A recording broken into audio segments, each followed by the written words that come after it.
Hello viewers, இந்த video வந்து நம்முடைய spoken English series lesson number 7. இதில் நான் ரொம்ப முக்கியமான ஒரு விஷயத்த சொல்ல போகிறேன். நம்ம எப்படி வந்து லாங் ஆன்சர்ஸு கொடுக்கலாம் அப்படிங்கிறது தான்.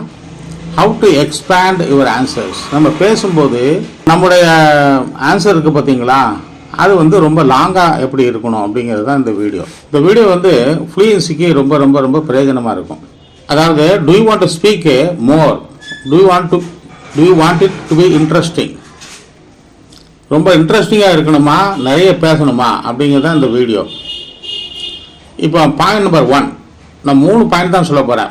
ஆட் மோர் இன்ஃபர்மேஷன், நிறைய விஷயங்களை அதில் சேருங்க. டோன்ட் கிவ் ஷார்ட் ஆன்சர் கொடுக்காதீங்க. எக்ஸாம்பிள் பாருங்கள், ஒருத்தர் கேட்காரு, is it raining outside, அங்கே வெளியே மழை பெய்யுதா அப்படின்னு கேட்காரு. எஸ் இட் இஸ், இதுதான் ஷார்ட் ஆன்சர். ஆனால் நீங்கள் நிறைய பேசணும் அப்படின்னு சொன்னால், it is a drizzling, I will take an umbrella with me, I will unfold once I step out, when I return I will fold it.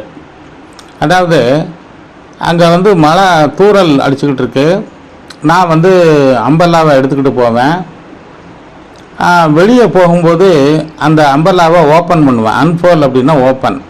ஆனால் வந்து வீட்டுக்கு திரும்பும்போது அதை வந்து மடக்கிடுவேன். அது ஃபால். Anfal opposite fall. இப்போ இந்த ஒன்ஸு வென்னு இதெல்லாம் வந்து டெம்போரல் கன்ஜங்ஷன்ஸ். இதில் ஒரு பகுதி வந்து சிம்பிள் பர்சன்டேஜ் வந்திருக்கும், இன்னொரு பகுதி வந்து சிம்பிள் ஃபியூச்சர் வந்திருக்கும். இந்த சிம்பிள் பர்சன்ட் வந்து எதுக்கு ஈக்குவல் அப்படின்னு சொன்னால், அந்த ப்ரெசன்ட் மீனிங் சென்ஸுக்கு ஈக்குவல். அப்புறம் வந்து simple future is equal to future sense. இந்த இலக்கணத்தை நான் அதில் இன்பில்ட் பண்ணி இருக்கிறேன். அது தவிர லாங் ஆன்சர் எப்படி சொல்லணும் அப்படிங்கிறதுக்கு இது ஒரு எக்ஸாம்பிள். ஸோ உங்கள் ஆன்சரை இன்ட்ரெஸ்டிங்காக கொண்டு போகணும் அப்படின்னா, நீங்கள் நிறைய பேசணும்னா இந்த ஆட் மோர் இன்ஃபர்மேஷன் அப்படிங்கிற ஒரு விஷயத்தை ஹேண்டில் பண்ணுங்கள். இது நம்பர் 1. இப்போ ஏதாவது கடந்த கால இன்சிடெண்ட்டை சேர்த்தா இன்னும் கொஞ்சம் மோர் ஆன்சர் கிடைக்கிது. 2வது, இப்போ பாருங்கள், the other day my friend took his umbrella but the gutsy wind, GUTSY, gutsy wind, வேகமாக அடித்த காற்று ப்ளூ இட், BLEW, இது verb 2, blew it clean out of his hands. அவர் அந்த காற்று வந்து அப்படி வந்து அந்த அம்பர்லாவை அலாக்கா கொண்டு போயிட்டு அப்படிங்கிறது தான். இந்த மாதிரி சேர்த்து இந்த ஆட் மோர் இன்ஃபர்மேஷன் அல்லது கடந்த கால இன்சிடெண்ட்டை சேர்க்கறது, இந்த 2 மெத்தடில் நீங்கள் வந்து லாங் ஆன்சர் கொடுக்கலாம். இது நம்பர் 1. நம்பர் 2 பாருங்கள், ஆட் சம் எக்ஸ்ட்ரா டீட்டெயில்ஸ், சில எக்ஸ்ட்ரா டீட்டெயில்ஸு சேருங்க. எக்ஸாம்பிள் பாருங்கள், do you live in a flat or a house, நீங்கள் ஃப்ளாட்டில் வசிக்கிறீங்களா இல்லை வீட்டில் வசிக்கிறீங்களா? I live in a house, இது short answer. I live in a flat, ஃப்ளாட்டுங்கிறது அப்பார்ட்மெண்ட்டுங்கிறது American English.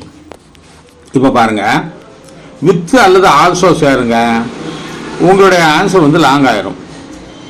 I live with my parents, I have a sister, my grandparents also live with me also. இந்த மாதிரி அந்த with அல்லது also சேர்க்கும்போது நமக்கு extra details கிடைக்கும். இதுதான் நம்பர் 2 சார், ரொம்ப சிம்பிள்.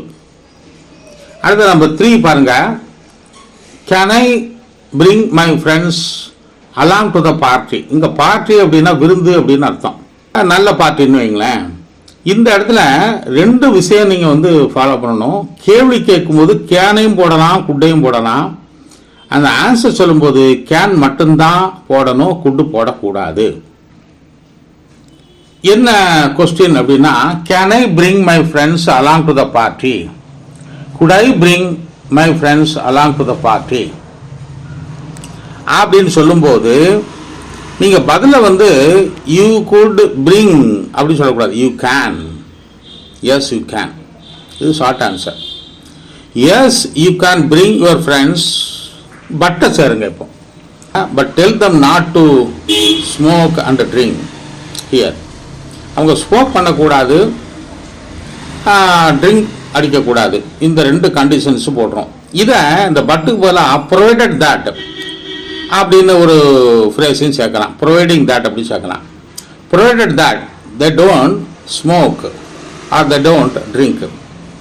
அவங்க ஸ்மோக் பண்ணாத வரைக்கும், ட்ரிங்க் பண்ணாத வரைக்கும் அவங்க கூட்டிகிட்டு வரதை பற்றி எனக்கு ஒன்றும் ஆட்சேபனை இல்லை. இது இப்படின்னு சொல்லலாம் பாருங்க. You can bring your friends as long as they don't drink or they don't smoke.